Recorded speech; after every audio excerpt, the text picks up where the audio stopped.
On ne construit pas des structures métalliques pour les guerres de demain. On construit les hasards de la vie. On ne conçoit pas les vêtements d'aujourd'hui. On conçoit la liberté d'être soi. On ne distille pas des parfums. On distille des coups de foudre. On n'imagine pas l'avion de demain. On imagine des aventures à l'infini. On ne développe pas des biothérapies innovantes. On développe la fureur de vivre. Avec l'industrie, on a un avenir à fabriquer. Bonjour à tous, c'est Anaïs de My Future, une entreprise sociale et solidaire qui accompagne les 13 à 20 ans dans la recherche de leur futur stage, alternance, voire métier. On est aujourd'hui à proximité d'Orléans, chez Pochet du Courval, et on va vous présenter les métiers autour du verre. Ici, chez Pochet du Courval, on façonne des flacons de parfum. Et je vous emmène avec moi pour cette nouvelle visite virtuelle. Allez, suivez-moi.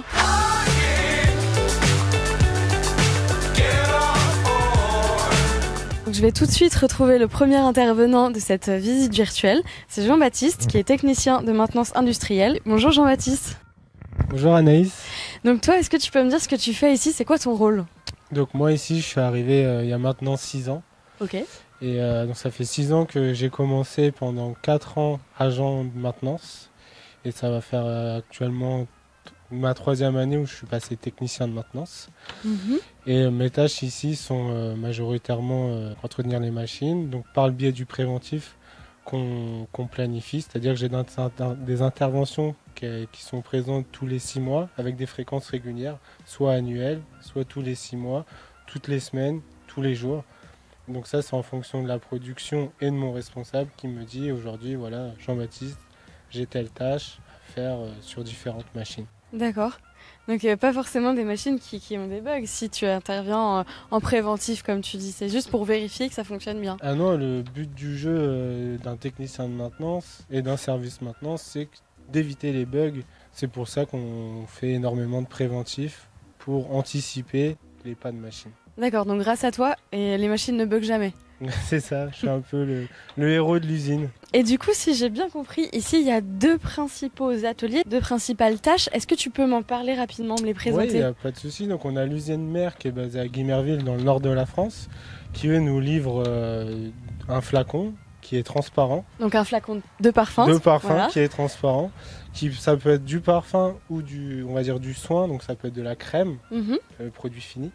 Donc il nous arrive transparent et il passe une première étape ça va être de pistoletter le flacon. Pistoletter, est-ce que tu peux nous expliquer ce que c'est? Donc c'est de mettre tout simplement d'appliquer du vernis sur le flacon pour lui donner un aspect visuel d'une couleur que le client définit en amont. Et la deuxième étape, ça va être de faire ce qu'on appelle de la sérigraphie, donc c'est de venir appliquer un décor, écrire une phrase, un mot sur le flacon, qui ensuite après part chez notre client qui lui va venir remplir ce flacon en liquide pour du parfum ou en crème pour un produit de soin. D'accord. Et comment s'organisent tes journées? Quels sont tes horaires de travail? Est-ce que tu as une journée type? Est-ce que tu fais le matin? Qu'est-ce que tu fais l'après-midi? Alors moi, ma journée, aujourd'hui on est une équipe de 3 techniciens de maintenance. On est basé que de journée, donc c'est de 8h à 17h. Ok. Avec bien sûr une pause le midi pour se restaurer.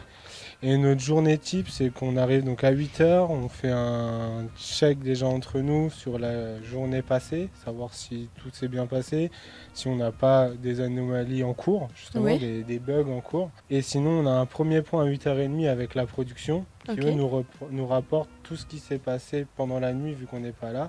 Et c'est là qu'on définit notre plan notre journée type, c'est-à-dire que à 8h30, on sait si on a vraiment des actions immédiates, des machines qui sont arrêtées, des pannes de machines, et c'est là qu'on va agir tout de suite. Et dans le meilleur des cas, si on n'a pas de soucis immédiats, on va venir faire l'entretien de ces machines-là, planifier. On intervient beaucoup avec des entreprises extérieures, parce qu'on va savoir ici qu'on a un service qui fait la maintenance machine, mais aussi du bâtiment. D'accord. Donc il faut être amené aussi à savoir, réparer les machines, mais aussi avoir un aspect bâtiment, donc du chauffage, de la clim, du sanitaire. Donc tu es toutes ces super choses. polyvalent finalement. C'est ça. Est-ce que tu peux me parler un petit peu de ton parcours? Alors qu'est-ce que tu as fait comme formation et avant d'arriver ici, qu'est-ce que Il tu n'y a faisais? pas de souci. Alors moi, donc ça fait 8 ans que j'ai quitté l'école. Donc j'ai fait un premier bac pro j'étais plombier chauffagiste. Suite à ça, j'ai fait un premier BTS, toujours en lien avec la plomberie, le chauffage, la climatisation et la ventilation. D'accord. J'étais chez Hitachi avant, donc D'accord. une usine qui faisait des disques durs Ok. pour les serveurs. Et par contre, j'étais sur la partie chauffage, climatisation, ventilation. J'intervenais pas sur les machines de production. D'accord, ok. J'ai Ouais. fait mon alternance chez eux Ok. et je me suis aperçu qu'au bout de ces 2 ans d'alternance, il me manquait Ok. la partie machine. Donc du coup, j'ai repris mes études, j'ai refait un BTS pendant 2 ans, maintenance industrielle. D'accord. Et suite à ce BTS, j'ai été tout de suite contacté par Pocher du Courval pour être agent de maintenance, premièrement, Ok, ouais. et ensuite technicien de maintenance. Et aujourd'hui, je suis à même sur les machines et sur les bâtiments avec mon parcours en amont. D'accord. Et est-ce que l'univers du verre, des flacons de parfum t'intéressait? J'étais très curieux, j'étais plus curieux que intéressé. Ok. Et aujourd'hui, par contre, ma curiosité fait que j'y suis très intéressé. Ok. Donc voilà, Un peu les deux un finalement. peu les deux. Ok, très bien.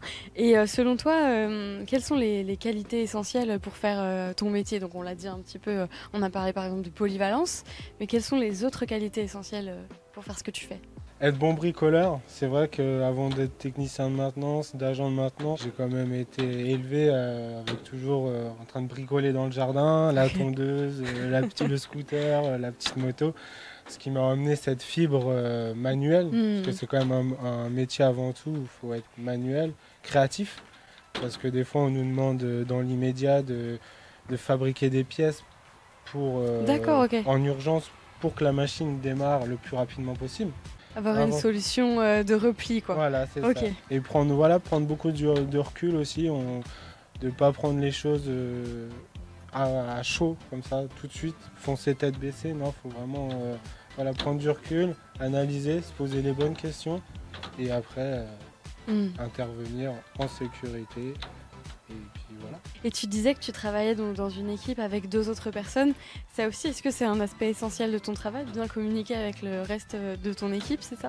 Oui, alors c'est essentiel dans les deux sens, justement pour avoir toutes les bonnes informations. On apprend toujours de l'autre personne. Donc moi je suis arrivé, j'avais quelqu'un qui était plus ancien que moi, donc j'ai beaucoup appris sur cette personne-là. Et demain je serai amené à avoir quelqu'un qui sera peut-être plus jeune, ou quelqu'un d'une autre expérience qui va m'apporter lui son vécu et moi je vais lui apporter le vécu D'accord. Pocher. Et dans l'entreprise, ça va, il y a une bonne ambiance? Oui, une bonne ambiance. Après, c'est une entreprise en plus, pour le coup, Pocher du Courval. Moi, je suis arrivé il y a 6 ans, on était une cinquantaine de personnes. Et aujourd'hui, on est 100 embauchés. Ah oui. Donc, fait on beaucoup de a monde. quand même cet esprit familial. On a réussi à garder l'esprit familial des 50 personnes qui sont toujours là vers aujourd'hui, on est 100. Et tout en gardant, c'est bien la bonne ambiance qu'il peut y avoir, cet échange qui peut caractériser notre usine. Et aussi, ce que tu disais, c'est que toi, tu as eu une évolution personnelle parce que tu as commencé à un poste et aujourd'hui, tu as évolué vers un autre poste. Ouais, c'est ça. Je suis C'est arrivé en tant qu'agent de maintenance. Donc, j'étais vraiment dans la partie active sur le terrain, vraiment au cœur des machines. Et aujourd'hui, j'ai plus un poste. C'est moi qui vais plus donner l'ordre à des gens, à des agents de maintenance, de faire le travail. Pocher m'a permis, justement, dû à cette évolution, d'avoir une possibilité d'évoluer et on en apprend tous les jours. En étant technicien de maintenance, on ne peut pas vivre avec ses acquis Ouais. et encore moins dans le monde de l'industrie où il y a une évolution permanente de la technologie, de la technique. Donc on ne peut pas se dire j'arrive, je sais tout. Ça nécessite de se former en permanence. De se former en permanence et Pocher m'a permis d'être à jour.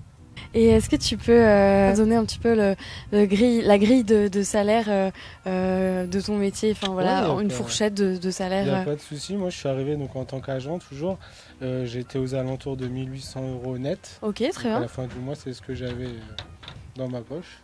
Ouais. Et aujourd'hui, en passant technicien, je suis sur une fourchette de 2 000 €, Ok. entre 2 000 et 2 200 Ça marche. En sachant que j'imagine que tu pourras peut-être encore évoluer dans l'entreprise. Bien sûr. Et si tu t'y plais, mais ça a l'air d'être le cas. C'est ça, bien sûr. Est-ce que tu as un dernier conseil à donner aux jeunes qui nous regardent? C'est un métier où il y a beaucoup de demandes. Ouais. Et c'est un métier qui est comme mon parcours, qu'on en apprend tous les jours. On a des évolutions permanentes, que ça soit ici à Pocher ou demain partout en France, partout dans le monde. Il faut être prêt, il faut le vouloir, mais si on se donne les moyens d'eux, on peut réussir, tout simplement. Ok, merci beaucoup pour ce beau message, merci pour ton intervention et moi je vais tout de suite poursuivre le reste de la visite. Merci. Je te reprends ça, merci. On va tout de suite passer au deuxième intervenant de cette visite virtuelle avec Christophe qui est le conducteur pistoletage et qui va nous expliquer ce que c'est parce que perso moi j'en ai aucune idée. Bonjour Christophe. Bonjour. Bonjour, enchanté. Enchanté également. Est-ce que tu peux m'expliquer en quoi consiste ton métier? Parce que c'est un nom quand même assez barbare on peut dire. C'est pas barbare du tout. Mon métier consiste à pistoleter des des flacons de parfum. Et c'est quoi pistoleter? Mettre du vernis sur les flacons, Ok, tout simplement. Donc leur donner une couleur. De donner une couleur. Et comment tu y parviens? On fait un vernis et on met dans les pistolets, tout simplement. C'est grâce au pistolet qui projette dessus. Voilà, est-ce que c'est toi aussi qui fabrique ces vernis, cette couleur? Oui, de A à Z. Ok. Oui. Et comment tu fais pour... On a des recettes. On a quelqu'un qui nous fait, une personne dans l'entreprise qui nous fait comme une recette de gâteau. Ok. Tout simplement, voilà. Ça marche. Est-ce que tu as une journée type? Qu'est-ce que tu fais le matin en arrivant, l'après-midi? Le matin en arrivant, on dit déjà bonjour à nos collègues. C'est important. Tout simplement. On a 4 collègues par ligne, à peu près. On fait le tour de notre cabine pour voir si on a assez de vernis, parce que à chaque, on tourne en 3-8. Trois équipes de 2. Après, on suit notre ligne tout simplement. Mais ça représente quand même beaucoup de flacons de parfum, j'imagine, en une journée. Oui. Pistoleté. Entre 15 000 et 20 000, ouais. Ah, entre 15 000 et 20 000 à peu près, ouais. C'est énorme. Ouais, c'est énorme, ouais. Ok. Et je t'ai pas demandé d'ailleurs, mais quels sont tes horaires de travail? C'est 5h le matin jusqu'à 13h. L'après-midi, c'est 13h, 21h. Et la nuit, c'est 21h, 5h du matin. Et toi, tu fais quels horaires? Je suis en 3-8. Je suis en 2-8, moi. Je suis en 2-8, donc je fais 5h, 13h, 13h, 21h. Et je tourne. D'accord, ok. Une semaine sur 2. Et quels sont les horaires que tu préfères? La nuit. La nuit? On va changer, j'étais de nuit avant et on va changer. Comme je suis un ancien boulanger, je préfère la nuit. Ah ok, voilà, d'ailleurs ça tombe bien, ta transition est parfaite, tu vas pouvoir me parler de ton parcours. Mon parcours va être très simple, je suis boulanger-pâtissier depuis l'âge de 15 ans et j'en ai 51. D'accord. Et voilà, ça fait 1 an que je suis dans l'entreprise, aujourd'hui même. D'accord, ok, waouh. Et pourquoi tu as décidé de changer de secteur? Alors déjà, c'est quand on a des enfants, de changer de métier, d'avoir ses week-ends, c'est agréable. Ouais. Les jours fériés, c'est agréable. Alors qu'en tant que boulanger-pâtissier, travailler tous les week-ends, tous les jours fériés, c'était plus possible. Donc, il fallait faire un choix et on va parler de l'entreprise. Donc, voilà, j'y suis depuis 1 an et je m'y plais. Et comment est-ce que tu t'es formé? Parce que j'imagine qu'en arrivant, tu connaissais pas grand-chose au secteur. Rien du tout. Tu t'es formé sur place? Oui. Oui, il y a une personne par équipe qui vient nous former, qui est dans l'entreprise et qui nous forme. Normalement, les formations durent 6 mois. Ouais. Et moi, en 3-4 mois, j'étais formé. T'étais opérationnel? Oui. Et aujourd'hui, plus du tout de boulangerie-pâtisserie, c'est fini? À la maison. À la maison? Oui, toujours à la maison, oui. Alors, est-ce que c'est toi qui ramènes des petits gâteaux aux collègues? Pas encore. Non. Tu t'entends bien avec tes collègues? Très bien. Ouais, ça se passe bien, ça se passe très bien. Et quelles sont les qualités essentielles, selon toi, pour faire ce que tu fais? Une bonne organisation, ouais. De l'entraide. On est tout seul sur notre ligne, donc si on a un problème, on va voir l'autre personne qui vient nous aider. On n'est jamais non plus livré à nous-mêmes, mais on a quelqu'un qui vient nous aider dès qu'il y a un souci. D'accord, donc quelqu'un de la maintenance. Oui, okay. Maintenance, ou même le collègue, la deuxième personne qui est avec moi.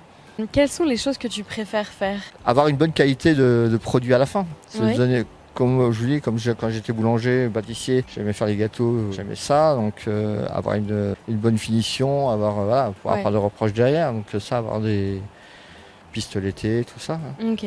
Parce que toi, si j'ai bien compris, tu interviens donc une fois que tu as le flacon vierge dans les mains, c'est toi qui mets la couleur, donc tu es en deuxième étape. Et ensuite, il y a la troisième étape qui arrive au décor. La sérigraphie, le décor. C'est ce qu'on verra juste après toi d'ailleurs. Ouais, c'est ça. Donc, quels sont les conseils que tu pourrais donner à un jeune qui aurait envie de se lancer comme toi dans le même métier? Faut surtout pas qu'il hésite. Moi, j'ai pas hésité. Ouais. C'est une bonne entreprise. Le pistoletage en conducteur pisto, c'est super intéressant. Ok. C'est un truc super intéressant, on apprend beaucoup de trucs qu'ils hésitent surtout pas à venir. Puis ça doit être assez gratifiant ensuite d'aller en magasin et d'acheter un flacon de parfum et se À dire chaque ah fois, on c'est dit moi qui ça, l'ai. c'est moi qui l'ai fait. Ça, c'est mes Ah, enfants voilà. me le disent. Ça, c'est toi qui l'as fait. C'est toi qui l'as fait. À chaque fois. Donc, oui, c'est super sympa. Et les vendeuses viennent voir. Ah bon? Est-ce que des fois, d'ailleurs, quand tu vas dans les magasins, tu vois des petits défauts sur les flacons et tu dis ah là il y a un défaut. Franchement, on fait pas attention parce que quand on a Ok. le liquide à l'intérieur, on voit plus Ah, on avant voit après. plus. Ok, ça On le marche. voit quand il n'y a pas de liquide, mais dès qu'il y a le liquide à l'intérieur, on voit plus. Ok, Donc les défauts, on les cherche pas trop. ça marche.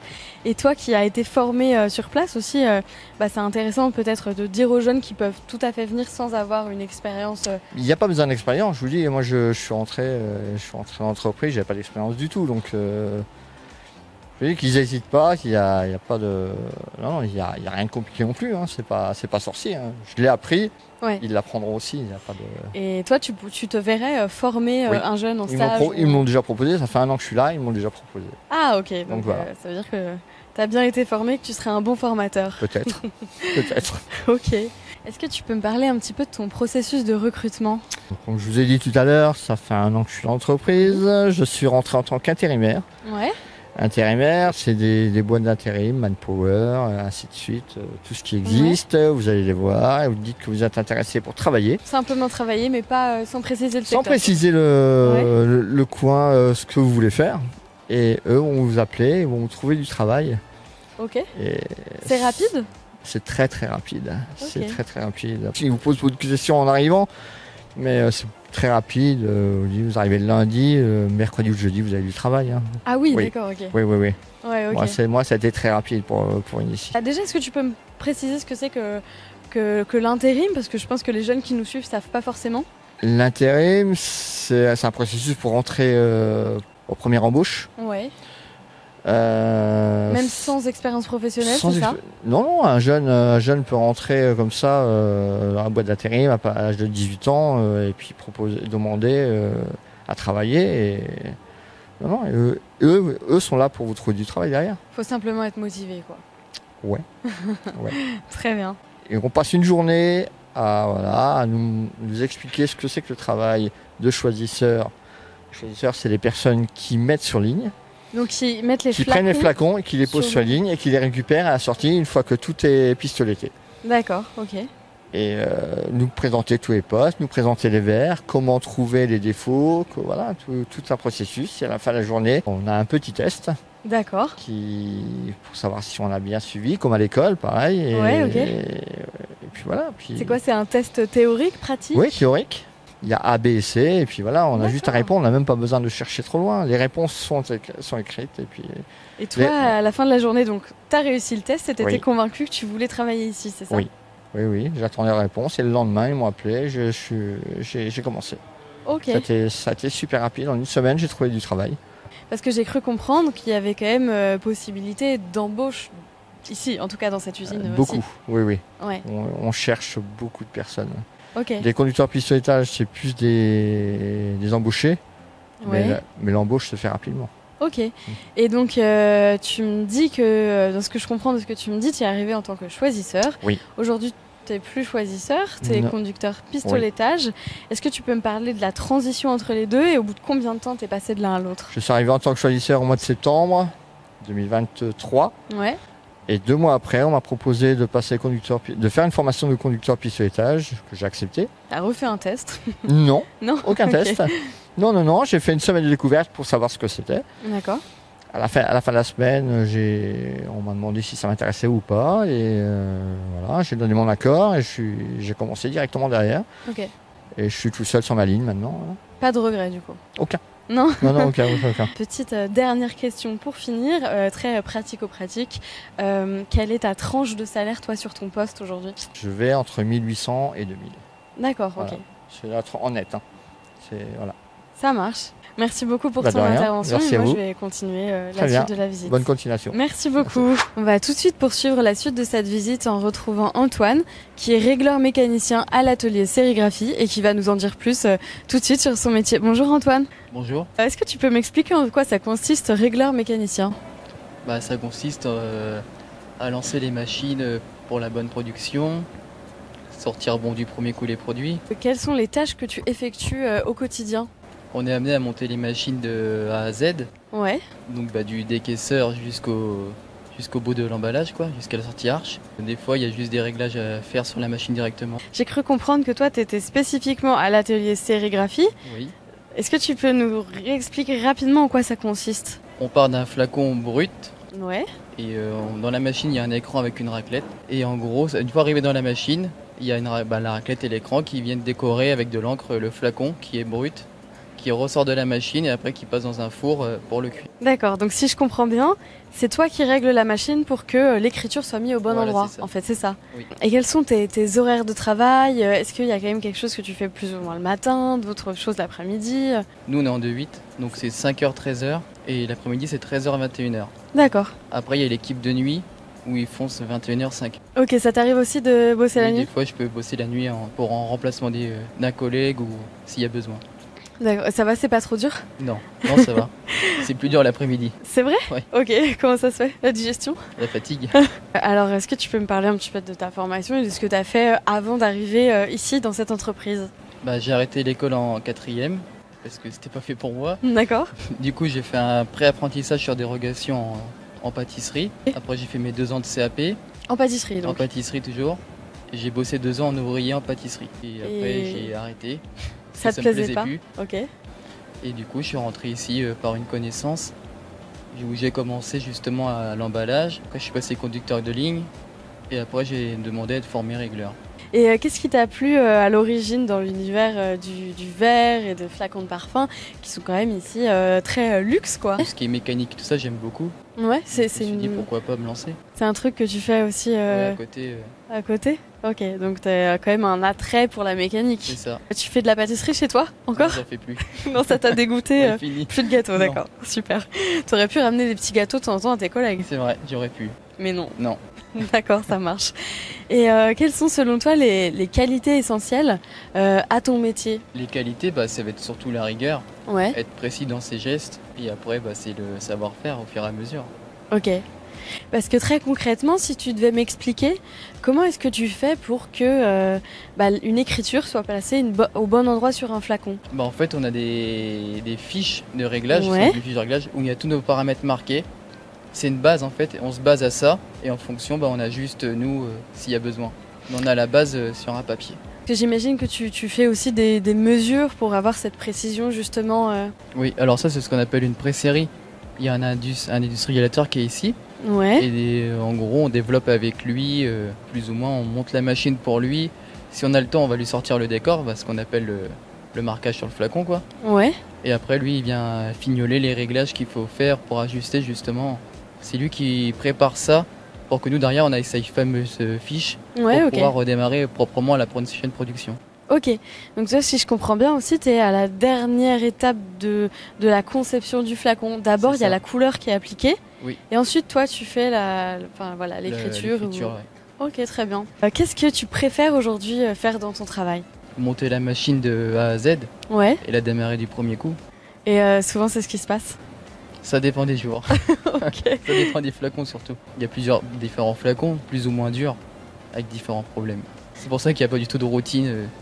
Ok, Un jour ça peut aller, de l'autre jour ça varie. d'accord. Donc, selon les flacons de parfum, c'est un challenge différent en fait. Oui, c'est ça. Est-ce qu'il y a des flacons de parfum super durs à. Oui. Ouais, ok. Des fois ça peut mettre 2 jours à démarrer. Quand même, ok. Il y a des marques un peu plus chiantes que d'autres, C'est du ça. coup. Ok, super. On citera aucune marque, hein, Ouais. mais ok, très bien. Et est-ce qu'il y a des trucs que t'aimes moins faire? Les remplacements de pause.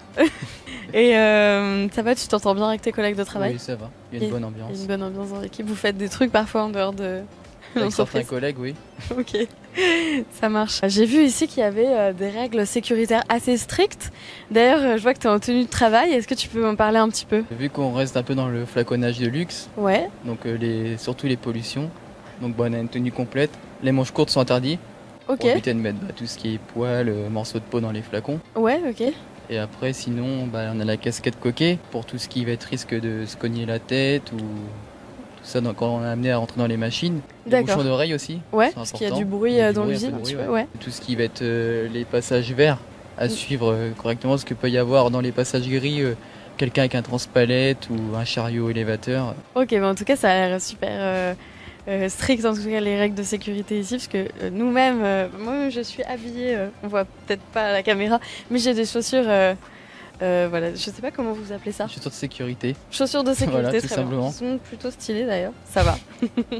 Quels sont les conseils que tu pourrais donner à un jeune qui aurait envie de se lancer dans le même métier que toi? Qu'il soit motivé et qu'il n'ait pas peur de y aller, quoi. Et aussi, peut-être via ton parcours, ce qu'on peut voir, c'est que on peut tout à fait intégrer ce secteur d'activité sans en avoir fait avant. Forcément avoir besoin de diplôme. Donc toi, si j'ai bien compris, tu as évolué dans l'entreprise. Est-ce que tu peux me parler de cette évolution et est-ce que ça s'est traduit en termes de salaire aussi? Alors, à mon arrivée, j'étais à peu près à 1300 € en net. Ouais, pour quel métier, rappelle-moi? En étant choisisseur, donc à emballer les flacons. Ouais, ok. Tout ce qui est choisisseur à l'emballage. Après, en tant que conducteur, on est à peu près entre 1500 à 1700. Ça dépend des personnes, avec l'ancienneté, tout ça. Et en tant que mécanicien régleur, on varie de 1600 à 2000. D'accord. Ça ok. dépend pareil de l'ancienneté, des personnes, tout ça. Ça marche. En tout cas, c'est possible d'évoluer Ah oui, c'est possible. dans l'entreprise. Ok. Et ben, merci beaucoup Antoine. Je pense que on a bien compris ce que tu faisais. Merci beaucoup. Merci. C'est déjà fini pour aujourd'hui. On vous remercie de nous avoir suivis. On espère que cette nouvelle vidéo vous a beaucoup plu. Comme d'habitude, mais peut-être que vous savez déjà, n'hésitez pas à nous poser toutes vos questions dans le chat. On y répondra avec plaisir. Et puis bah moi, je vous dis à bientôt pour une nouvelle visite et je vais aller me déshabiller. Bye!